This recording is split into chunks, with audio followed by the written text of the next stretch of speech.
ডাব আঁকতে গেলে আমরা প্রথমে একটা সোজা রেখা টানবো, দিয়ে একে দুভাগে ভাগ করবো, একদিক ছোট একদিক বড়। ঠিক আছে, ঠিক এইভাবে দিয়ে এই দিকটাতে আমরা সুন্দর করে এখান থেকে এখানে জুড়বো, এখান থেকে এখানে জুড়ে একটা ডি করব।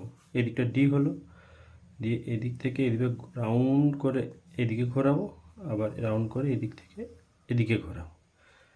এটা কি হলো, একটা ডিমের শেপ হয়ে গেল। ঠিক আছে, দিয়ে আমরা এটাকে এইভাবে জুড়বো, এখান থেকে এটা মিডিলে একটু ফাঁক দিয়ে আবার এদিকে একটা এদিকে একটা হয়ে গেল।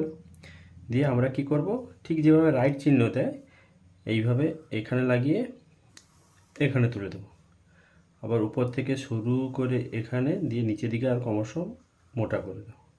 ঠিক আছে, এইবার আমরা কি করব, স্কেচ পেন দিয়ে এটাকে সুন্দর করব। তোমরা এটাকে একটু বাঁকিয়ে করতে পারো, দেখতে ভালো লাগবে।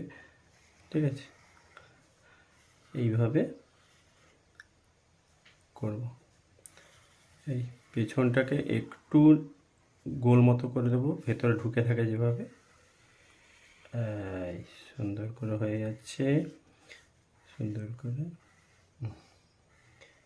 এইবার রাবার দিয়ে বাকি দাগগুলো আমরা সুন্দর করে মুছে দেব, মুছে দিলেই হয়ে যাবে ডাব, অর্থাৎ গ্রিন কোকোনাট।